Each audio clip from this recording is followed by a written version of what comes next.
Bonjour, Eric Gibaud, ericgibaud.com, et aujourd'hui je vais te présenter un genre de guide d'achat pour un Hasselblad série V, comme on s'appelle, donc série 500. Voilà, allez, c'est parti. Alors moi j'ai un Hasselblad 503 CW, mais cette vidéo c'est pas pour le présenter, parce que j'ai déjà une vidéo là-dessus, je te laisse le lien.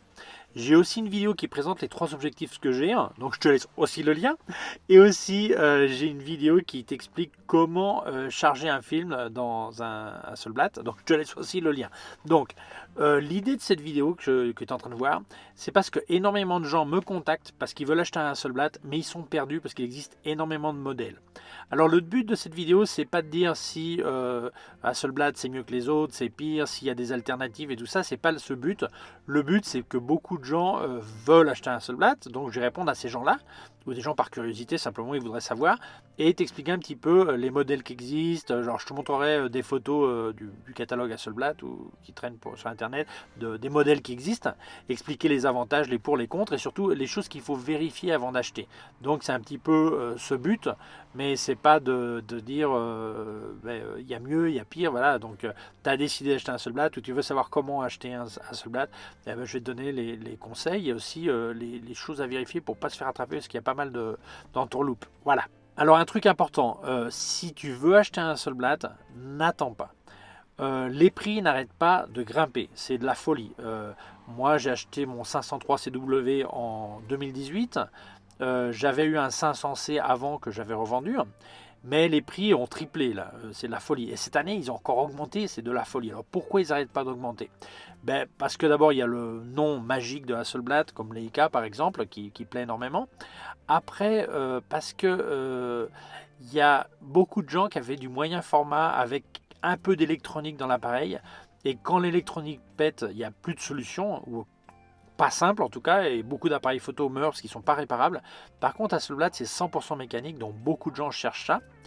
Et aussi parce que il y a Hasselblad qui a sorti à nouveau un autre dos numérique que tu peux monter dessus, et le prix est enfin payable, c'est-à-dire enfin payable. Tout est relatif, 6 000 euros alors que son précédent coûtait 11 000 euros. Donc il y a plein de gens qui recherchent un Hasselblad pour acheter ce dos numérique et le monter dessus. Donc voilà, plus tu attends, plus les prix grimpent. C'est comme les Leica, les prix ne redescendent pas pour l'instant. Ils n'ont pas l'air d'avoir, je pense qu'ils ne vont pas redescendre. Donc plus tu attends, plus ça va être cher. Ok, donc écoute si ça t'intéresse et prends tes mesures, tes décisions et attaque. Il existe énormément de modèles d'appareils photo Hasselblad. Alors je vais te parler de la série V de Victor Hasselblad, et c'est marrant parce que la série V n'avait pas ce nom-là jusqu'à ce que la série H apparaisse, donc il a bien fallu les différencier, leur donner un nom.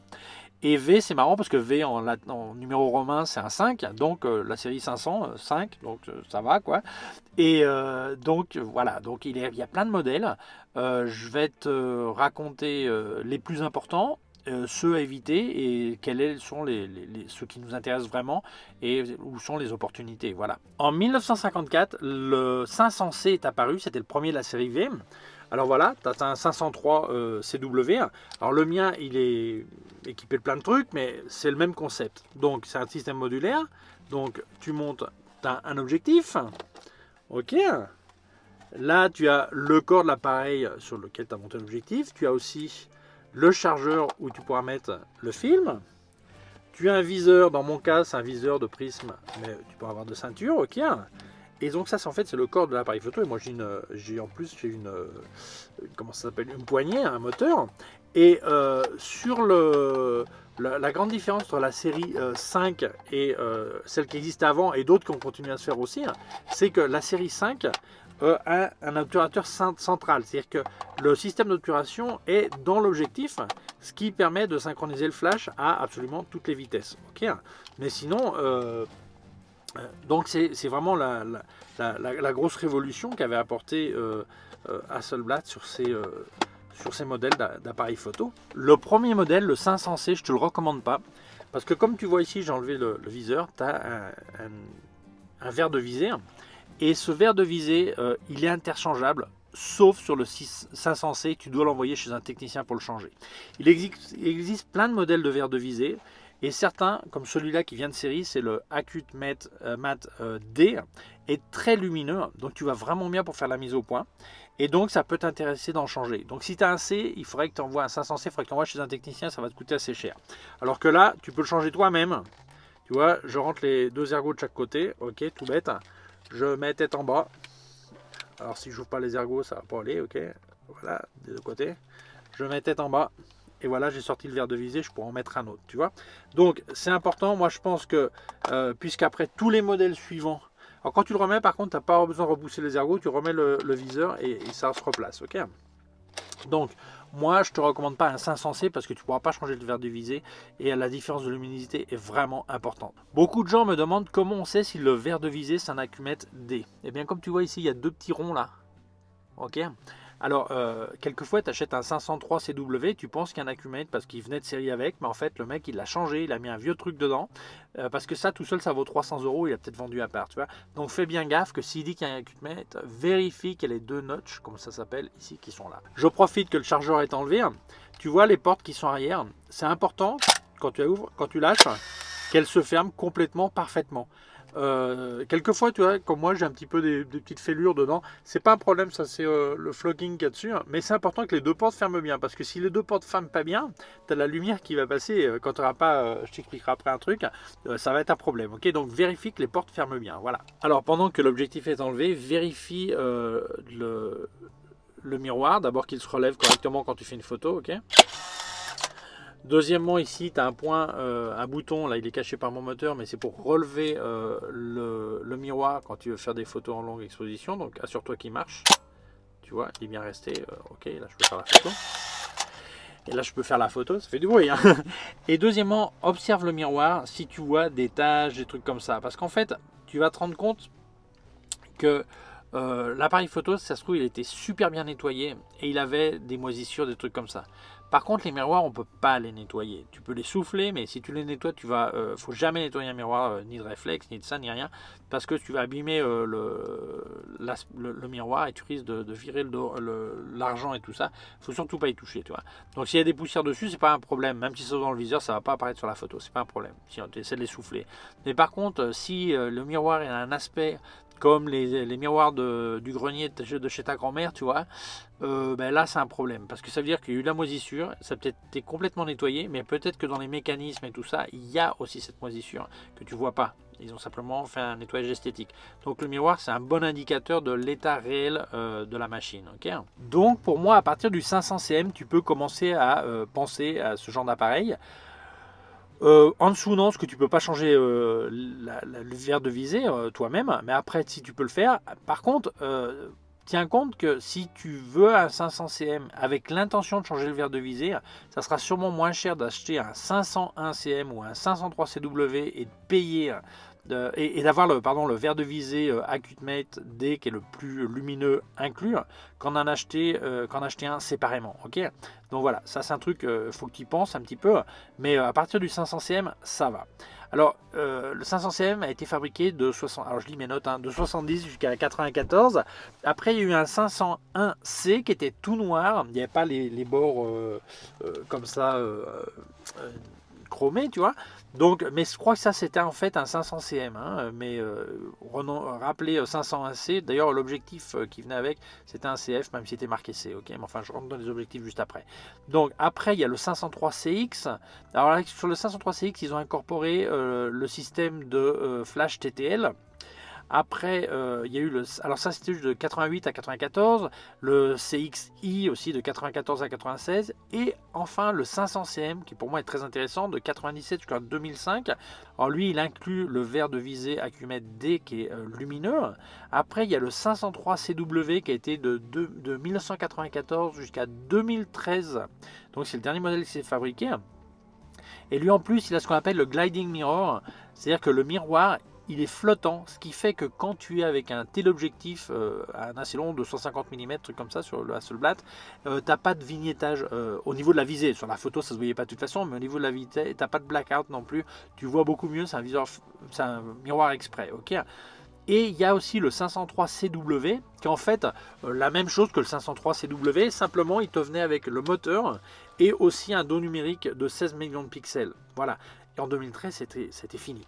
Alors après, tu as des modèles, les 500 ELM, 500 ELX, je te laisse des photos là, 553 ELX, 555 ELD. Alors la différence, c'est que dessous, EL, c'est électrique, c'est un moteur électrique qui vient dessous avec des batteries qui te fait l'avancement. D'ailleurs, le 500 ELM, c'est celui qu'on voit sur les photos des astronautes qui a été emporté la Lune. Alors, je ne vais pas rentrer dans les détails, il y en a qui croient qu'ils ne sont pas allés sur la Lune, d'autres qui croient ici. C'est pas le thème, hein. Mais enfin, si tu vois les photos et tu vois cet appareil, un Hasselblad avec ce truc dessous, eh ben, c'est un 500 ELM, ok.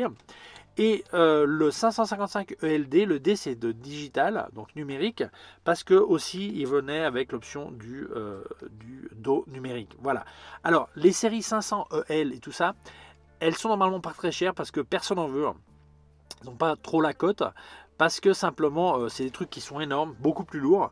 Mais ça reste de super appareils photo. Les objectifs c'est les mêmes, tout le reste marche pareil. Simplement tu as un truc électrique dessous. Mais ils étaient vraiment pensés pour le studio, pour être sur un trépied. Donc il y en a aussi qui sont vraiment usés parce qu'ils ont vraiment travaillé, quoi. Mais voilà, donc c'est un petit peu tout. Là, je t'ai fait un petit tour de la série 500, voilà, pour te donner une idée. À part ça, tu as les séries 1000, 2000, 200. Alors ça, c'est avec l'obturateur dans le boîtier. Moi, j'évite complètement. Alors, je dis pas que c'est mauvais, simplement, je pense que c'est pas un truc qui m'intéresse et c'est pas ce que les gens cherchent normalement. Donc, si tu envoies, que tu saches que l'obturateur est dans le boîtier et non dans l'objectif. Donc, ils n'ont pas du tout la même valeur d'ailleurs. Donc, fais attention si tu vois un prix vraiment intéressant, que c'est peut-être pas forcément, c'est peut-être un de ces modèles qui est pas forcément intéressant. Et si tu le vois cher, ben, ils sont en train de se moquer de toi. À part ça, donc moi j'éviterai ça. Après, tu as les séries SWA, SWC, SWCM, 903 SWC, 905 SWC. Ça, ce sont les super grands angles. Donc, c'est un boîtier qui est un peu différent parce que tu n'as pas vraiment boîtier. Tu as un châssis, mais c'est presque tout petit. Tu n'as pas de miroir dedans. C'est directement un objectif fixe de 38 mm, super grand angle. 38 mm en moyen format, donc c'est un super grand angle. Donc, ça, c'est un monde à part. Donc, je ne vais pas rentrer en détail dessus. C'est vraiment pour les gens qui cherchent autre chose qu'une série 5. Voilà, donc voilà. Un truc important chez Hasselblad, c'est le numéro de série. Ça va te donner l'année de fabrication. Alors, numéro de série, tu vas le trouver ici, en bas, ok. Tu vas avoir des numéros et 2 lettres. Alors, tu vas prendre le mot VH Pictures, Victor Hasselblad Pictures, photo au pluriel, ok. Et en fait, tu te rends compte, c'est 10 chiffres. Alors, 1, 2, 3, 4, 5, 5, jusqu'à 0. Et les 2 lettres que tu as, ça correspond, dans le même ordre, à l'année de fabrication. Par exemple, moi, j'ai 2 S, donc ça fait 0, 0, donc année 2000.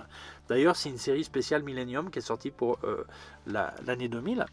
Et si par exemple tu avais un S et un V, ben, ça serait 01, 2001. Si tu avais un I et un U, bon, ce serait plutôt un U et un I dans ce sens-là, ça serait 74, parce qu'en 47 il n'y en avait pas encore. Donc un U et un I, ça serait 7 et 4, donc 74. Donc tu vois, c'est facile. Mais de toute façon, si tu veux vérifier être sûr, tu peux aller à la page de hasselbladhistorical.eu, je te mets aussi le lien en description. Et tu pourras aussi vérifier les numéros de série de tes objectifs qui apparaît ici, hein, parce que là le système est différent. Tu mets le numéro, ça dira de quelle année est l'objectif que tu as envie d'acheter ou que tu as acheté. Ok. Petite parenthèse, je te présente un petit outil tout bête qui vient comme ça, j'ai acheté sur eBay. C'est quelquefois les Hasselblad, elles se bloquent. Il se bloque, pardon. Je dis souvent elle parce qu'en espagnol, appareil photo c'est féminin, donc je me mélange un peu. Donc, par exemple, l'objectif, quand tu le montes, il faut absolument que aussi bien l'appareil photo que l'objectif soient armés. Si par hasard tu appuies sur le déclencheur sur l'objectif, il y a un petit bouton sur l'objectif à l'intérieur, derrière, tu vois, eh bien ça va le faire sauter, il ne pourra plus remonter. Donc tu peux prendre une pièce de monnaie pour le réarmer, mais sinon tu as cet outil qui est pas très cher, tu le trouves sur eBay, qui est un genre de, on dirait un critérium, c'est les crayons porte-mine, tu vois, mais là tu peux tourner et le remettre en place. Alors tu dis, bah, je peux le faire avec une pièce, non? Oui, mais il y a aussi un truc similaire à l'intérieur du boîtier, et si jamais ça bloquait, c'était le boîtier qui sautait, tu pourrais le réarmer ou le modifier depuis l'intérieur en ouvrant les portes arrière et le faire aussi. Donc même moi j'ai jamais eu besoin, mais on m'a toujours dit achète ça dès le premier jour, et je croise les doigts, j'avais pas eu besoin, mais voilà, et ça sur toi c'est pas très cher. Alors si on parle des objectifs, il y a plein de modèles, les modèles C, C avec un T, alors le T qui est là, tu vois, À partir d'un certain moment, Hasselblad a mis que des objectifs, les Carl Zeiss, qui sont avec un revêtement spécial, un traitement spécial du verre, anti-reflet, le modèle T. Donc moi, j'achèterai pas un modèle qui n'a pas de T, T Astérix, sauf si tu fais que de l'intérieur où tu n'as pas de problème de reflet. Mais si tu vas faire des paysages, trucs comme ça, tu vas avoir des problèmes de flair et tout ça. Donc moi, j'éviterai de prendre ça. Alors la différence entre les C, CF, CFE, CFI, CB, c'est que le changement de C au modèle suivant, c'est qu'avant le modèle était vraiment conique, ok, et là tu vois maintenant il a un look beaucoup plus cylindrique, ok, c'est la différence physique visuelle. Après, tu vas te rendre compte que sur les modèles comme celui-là, qui est un CFI, la vitesse et le diaphragme est séparé. Alors la vitesse ici, parce que l'obturateur est dans l'objectif, donc c'est séparé. Par contre, sur les modèles C, c'est couplé. Donc, il faut appuyer pour les séparer. Là, c'est à l'envers. Tu appuies pour les coupler. Pourquoi? Parce qu'avant, on travaillait beaucoup plus en mesure d'exposition en EV qu'en séparant la vitesse du diaphragme. En général, on bougeait tout ensemble, tandis que maintenant, on a plus tendance à faire ça. Donc, c'est séparé. Moi, je trouve ça plus pratique, puisqu'on a cette habitude habituel de ne plus travailler en EV, donc c'est plus pratique. Mais il y a des gens que ça n'a aucune importance. C'est-à-dire que les modèles C ne sont pas pires, mais ils sont bien moins chers. Ok, donc ça peut être intéressant. Après les modèles CF, CFE, CFI et CB, alors le modèle CFE, le E c'est de électrique, tu vois, il y a des contacts électriques ici. Alors sur une série 500, ça sert strictement à rien. C'est simplement si tu utilisais cet objectif sur un autre modèle d'Hasselblad qui a des contacts électriques, là il en aurait besoin, d'accord. Mais sinon, ça n'a pas d'importance. Un CF ou un CFE, même si le CFE on le trouve plus cher parce qu'il est plus récent, mais c'est pas parce qu'il est meilleur, ok, voilà.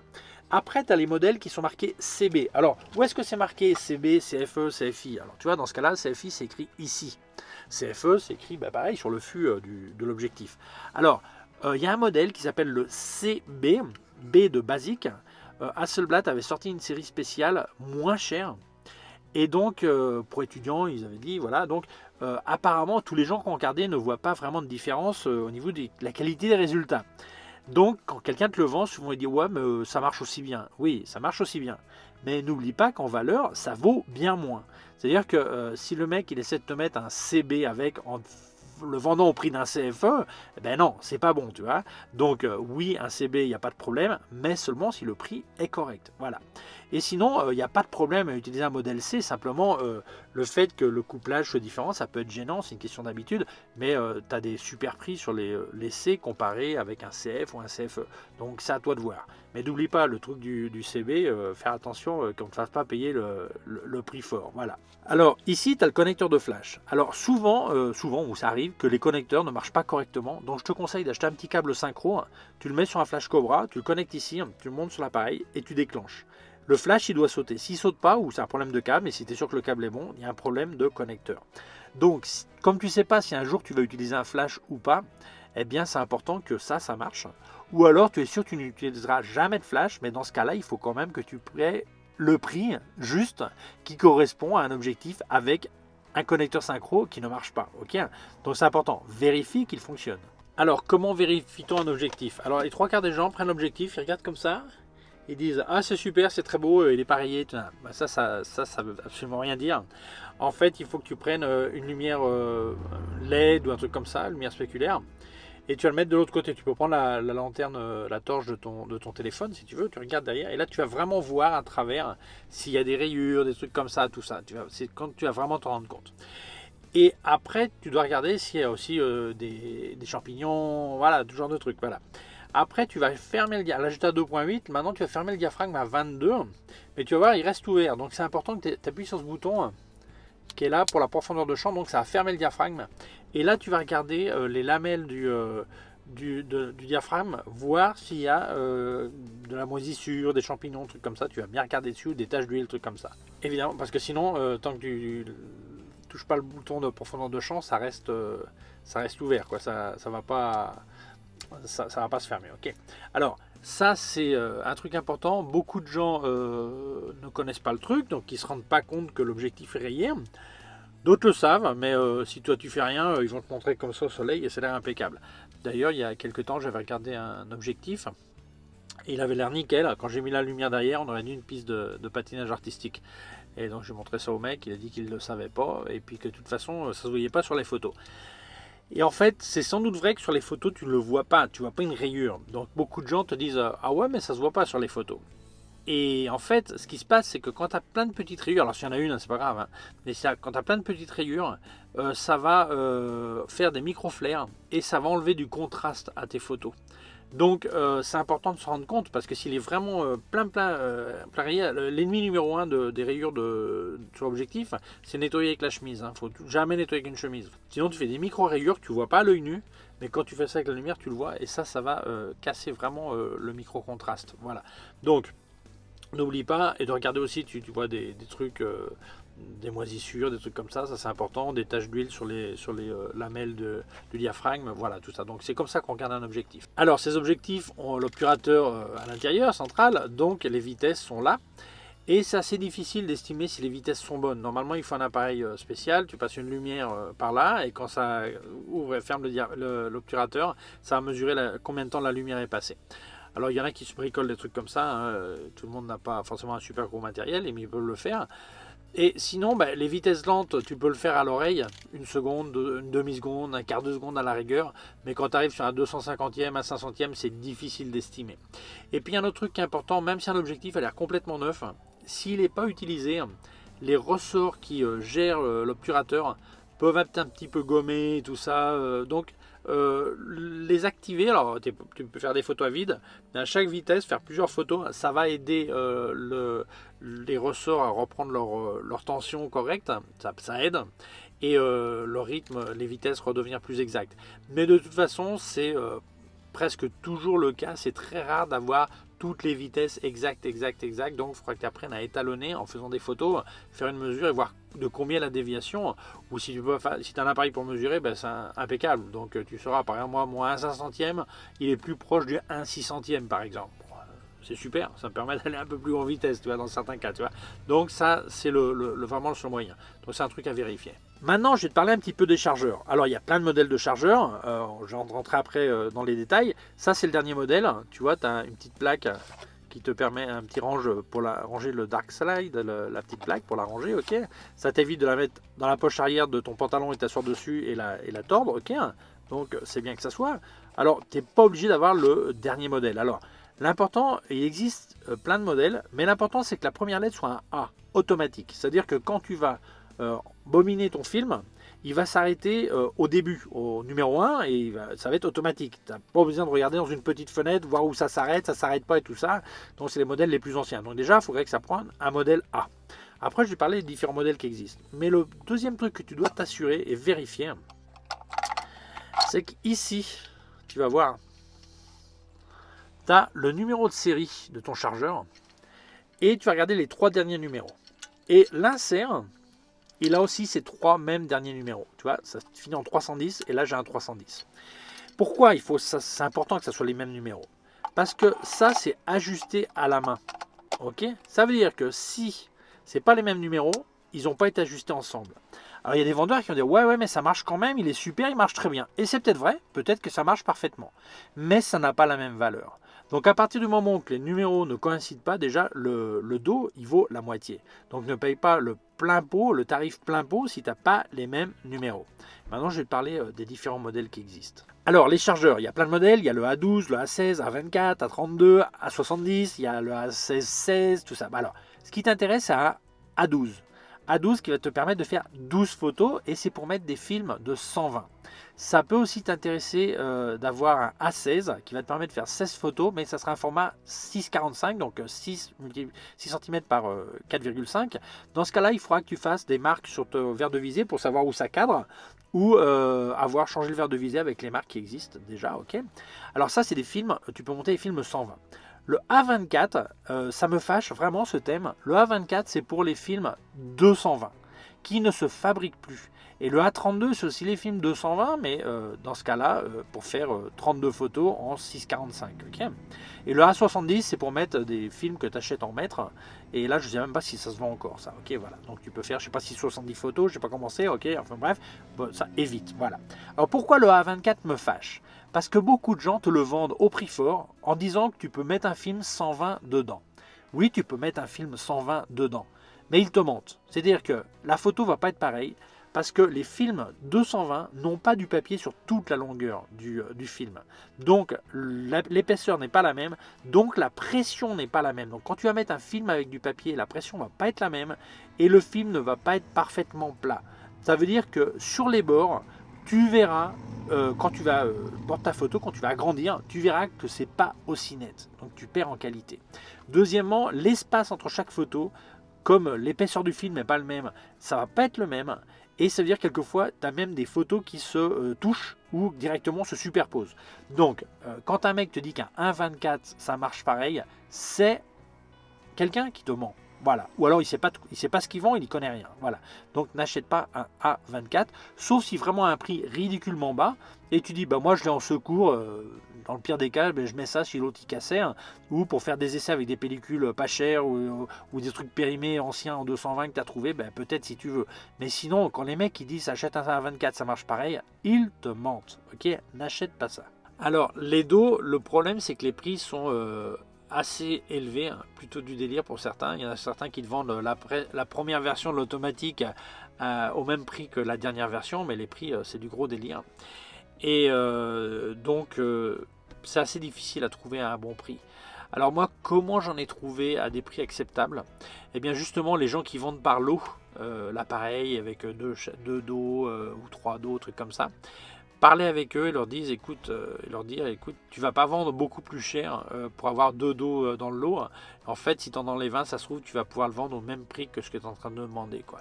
Donc tu lui fais une offre sur un des dos qu'il a. Tu vois qu'il a deux dos à 12 par exemple. Tu dis, bah, moi je t'en achèterai un. Je te propose tant, est-ce que ça t'intéresse? Et j'ai réussi à avoir des prix raisonnables comme ça. Tu vois, ça restait un prix élevé, mais quand même beaucoup plus raisonnable. Il y en a certains avec un truc qui a l'air pourri, ils demandent 300 euros. C'est quand même assez du délire, quoi. Mais voilà, donc faut chercher. Alors, quand tu vas faire des photos pour essayer, alors je parle à vide, sans truc, beaucoup de gens ont un vent de panique. Quand tu vas appuyer là, tu vois, t'entends mon moteur, mais si tu n'as pas de moteur, il se passe, t'entends rien du tout, mais tu peux pas faire la photo. Mais si tu appuies sur le déclencheur qui est ici, tu pourras pas faire la photo. Simplement parce qu'il faut enlever le dark slide, c'est-à-dire la plaquette qui protège la pellicule. Et là, tu peux faire des photos. Alors, important. Beaucoup de gens te disent que quelquefois tu veux acheter un dos, un chargeur, et il n'y a pas de... Il n'y a pas la plaque. Ils disent, ah, il manque la plaquette, mais c'est facile à trouver. T'inquiète pas, c'est super facile à trouver. Alors non, c'est pas super facile à trouver et c'est pas non plus pas cher. Pour qu'elles soient en bon état, bien droites et tout ça, ce n'est pas facile, ok? Pas comme ils le disent. Et si un mec il est vraiment intéressé à vendre son dos, celui-là, pas son dos, ok? Je te garantis que si c'était facile et pas cher, il l'aurait trouvé, il l'aurait mis pour donner encore plus de valeur à son châssis, tu vois? Donc ça c'est du blabla de vendeur. S'il n'y a pas la plaque, tu dois obtenir un meilleur prix, un bien meilleur prix. Ok. Deuxièmement, à part ce blocage, il y a aussi un autre vent de panique qui arrive. C'est assez marrant. Je dis les vents de panique parce que quand on a un truc où on a mis pas mal d'argent, quand ça marche pas, ben on se fait peur, quoi. Voilà. Donc il y a un moment où peut-être, alors j'enlève ça pour que t'entendes. Il y a un moment où tu fais des photos, tu vois, et tout d'un coup ça va se bloquer. Et en fait, pourquoi ça va se bloquer? Parce que ton châssis est arrivé à la 12e photo. Alors même si tu n'as pas de pellicule dedans, hein, il va se bloquer. Donc c'est tout simple. Hein. Tu ouvres le tiroir, hop, comme ça. Ça va remettre à 0. Bon, là, dans le noir, il faut en faire plusieurs pour arriver à 1, ok, tu vois. Mais au moins, tu pourras continuer tes essais. Donc, quelquefois, il y en a qui reçoivent un appareil photo et ils peuvent le retourner s'il y a un problème. Et puis, ils arrivent à 12 photos, ils pensent que l'appareil photo vient de casser. En fait, c'est pas ça. Hein. C'est simplement le compteur qui est arrivé à 12, comme c'était 12 photos. Alors, même s'il n'y a pas de pellicule dedans, il va s'arrêter, ok. Alors, maintenant, je vais te dire 5 questions importantes qu'il faudrait poser au vendeur. La première, c'est si lui, c'est le premier propriétaire. Si ce n'est pas le cas, depuis quand il est propriétaire? Et surtout, si tu peux savoir en même temps, si c'est lui qui était le propriétaire original, avec quoi, quel genre de photo il a fait avec cet appareil photo. C'est pas la même chose un appareil photo qui a fait du mariage ou du studio en faisant en studio des centaines de photos par jour ou du mariage énormément de photos, tu vois, que quelqu'un qui faisait du paysage et qui faisait peut-être 50 photos par semaine. La fatigue du mécanisme ne va pas être le même. Donc c'est important, non, d'essayer de savoir. Ça c'est important. Ça t'indique vraiment. Deuxièmement, pourquoi il vend l'appareil photo? Alors, quelquefois, il va te dire, c'est rare qu'il va dire que c'est pour un besoin d'argent, mais quelquefois, il va dire, parce que j'en ai d'autres. Il a un autre modèle, ceci, cela, et c'est sûrement vrai, donc il n'aura pas besoin d'avoir 2 ou 3, il en vend un d'entre eux, tu vois. Ça, c'est possible. Ça peut être un besoin d'argent aussi, hein. Mais c'est important quand même de le savoir pour voir la raison. Ça peut aider au moment de négocier ou comprendre l'état d'un appareil photo ou n'importe quoi. Ça, c'est important. La question numéro 3, ça serait quand est-ce qu'il a fait des photos pour la dernière fois avec cet appareil photo? Alors quelquefois il va dire que lui finalement il n'en a pas vraiment fait parce qu'en fait il l'avait acheté, il pensait l'utiliser, il l'a pas utilisé. Ça c'est un simple vendeur, c'est pas un photographe, tu vois. C'est un mec qui fait du troc, qui achète, qui vend, parce qu'un mec qui achète ça, sauf qu'il a eu un prix exceptionnel et aussi sec qu'il essaie de le revendre, normalement il va essayer l'appareil photo, tu vois. Donc ça veut dire que si lui il n'a pas fait de photo, mais probablement il ne connaît pas du tout l'état réel de l'appareil. Il ne sait pas vraiment s'il marche effectivement, si les temps sont corrects, tout ça, il ne va pas le savoir. Non. Par contre, si lui il a fait des photos, demande-lui quand est-ce qu'il en a fait pour la dernière fois, donc, et surtout, au point 4, s'il peut te passer une de ces photos, pour regarder s'il y a des fuites de lumière. Parce que dans les chargeurs, dans le dos, tu as des joints qui font que la lumière ne rentre pas quand il est collé à l'appareil. Donc c'est important qu'il soit impeccable. Alors c'est facile à changer, c'est pas un problème, mais il faut le savoir. Donc ça t'évite de perdre des pellicules pour rien s'il y a des fuites. Et puis surtout, le prix est pas le même, quoi. C'est à négocier s'il faut changer les joints. Donc c'est important d'essayer de le savoir. Et puis la même chose, s'il dit que lui il n'a pas de photo, c'est qu'il n'est pas du tout au courant dans quel état est vraiment l'appareil. Question numéro 5, c'est savoir comment a été stocké cet appareil photo. S'il était stocké, tu penses tout de suite à l'humidité, trucs comme ça. En fait, c'est pas ça, parce que l'humidité, tu vas sûrement l'avoir sur l'appareil. Mais l'important, c'est qu'il y a des gens qui disent « Ah ouais, mais elle était dans une vitrine depuis 20 ans. » Et donc, il est impeccable, très beau, tout ça. Mais même s'il est dans une vitrine, si personne n'a activé le mécanisme en faisant des photos dans le vide, eh bien, il est possible que les ressorts soient plus ou moins bloqués ou les lamelles du diaphragme soient bloquées. Hein. En fait, les temps ne vont pas être corrects ou même quelquefois l'obturateur est bloqué. Donc, c'est important de demander ça. D'ailleurs, tu te rendras compte que si c'est un photographe qui a vraiment utilisé du Hasselblad pendant longtemps, même s'il n'a pas fait de photos pendant pas mal de temps, régulièrement, une fois par mois, un truc comme ça, il a sûrement fait des photos dans le vide à toutes les vitesses pour justement maintenir les temps corrects sur son objectif. Parce que ça, c'est une attitude très... des gens qui ont des obturateurs centraux, ils sont habitués, l'appareil photo, hein, ils sont habitués à faire marcher dans le vide pour justement que les mécanismes restent en bon état. Tu vois. Donc c'est une question aussi très importante. Alors voilà, mon guide d'achat. Alors j'ai essayé de résumer le plus possible. Voilà. Alors qu'est-ce qu'il faut faire attention? Il faut faire attention aussi au lot, quand les gens ils te vendent en lot. Parce que souvent, ils ont la base qui est OK, hein, puis après ils mettent plein de trucs d'accessoires et tout ça. Ils te rajoutent 500 ou 1000 euros à la valeur du truc. Et il y a beaucoup d'accessoires que d'abord tu n'en as même pas besoin. Ou souvent ça va être des trucs que tu peux trouver vraiment à pas cher et tu n'avais pas besoin de payer autant pour le reste, quoi. Donc c'est un petit peu du rajout qu'ils font qui vaut pas grand chose. Ou alors ils te mettent un dos A12 et puis après ils disent moi il y a aussi un A24, mais l'A24 il va te servir à rien, tu vois.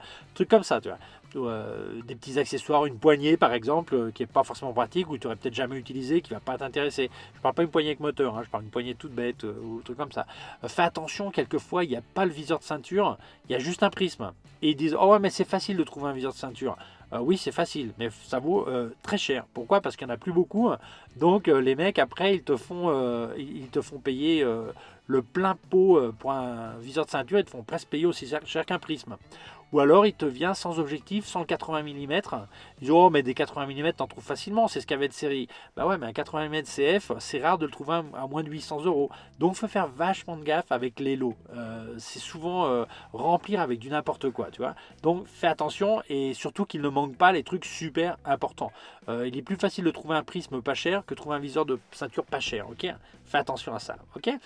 Et après combien ça vaut? Eh bien un 500C à l'heure actuelle, c'est rare de le trouver à moins de 1000 euros avec son 80 mm série C, tu vois. Il y a un dos même ancien. À moins de 1000 euros, c'est rare. Il y a que 3-4 ans, tu le trouves à 600 euros, mais maintenant, c'est rare. Un 500 cm, c'est de plus en plus rare de le trouver à moins de 1500. Et après, les prix montent. Un 503 CW, il y a quelques années, tu le trouvais à 1500 euros, tu vois. Et maintenant, l'habituel, c'est entre 3, je dirais entre 3000 et 4000 euros, quoi. Évidemment, avec ses boîtes et tout ça. Alors, le truc des boîtes, c'est important. Si tu as les boîtes d'origine avec les numéros de série de la boîte qui correspond à l'appareil, tout de suite ça peut valoir 10 ou 20% de plus. Il y a des gens qui disent ouais mais j'ai pas besoin de la boîte, pourquoi je veux la boîte? Ben ça c'est à toi de voir. Si tu l'achètes avec la boîte pour jeter la boîte, ben oui c'est un peu con. Mais au niveau de valeur revente, le fait qu'il y ait la boîte ça apporte énormément. Et s'il y a la facture originale d'achat, c'est aussi un plus, tu vois. Mais surtout, je te dis, fais attention à ce qu'il ne manque pas des trucs clés. Voilà. Donc ça c'est, je dirais, ça c'est surtout important. Et tous les remplissages ne payent pas pour eux, simplement négocie que tu n'en veux pas et puis ils te les donnent, tu vois, ou tu les prends pas et puis c'est tout. Voilà. Alors important, il y a énormément d'appareils photo Hasselblad qui sont vraiment, qui ont vraiment reçu très fort. Donc ils sont vraiment abîmés, même si l'aspect elle est ok, ils sont quand même abîmés. Donc il faut essayer de les voir avant ou que quelqu'un puisse aller les voir avant ou qu'on t'envoie une vidéo, tu peux vérifier les vitesses et tout ça. Alors je t'explique, les appareils photo souvent ils te disent ah ouais mais ça fait 20 ans que mon père est mort et il est sur une étagère ou mon grand-père est sur une étagère, personne ne l'a utilisé, il est nickel, effectivement d'aspect il est nickel. Mais si un objectif ne travaille pas, tu t'en sers pas, eh bien il y a de l'huile ou de la graisse qui peut se lâcher et ça va coller les pales et donc l'obturateur va plus marcher correctement. Donc, même s'il n'a pas été utilisé, une révision d'objectif, c'est dans les 400 euros. Ok.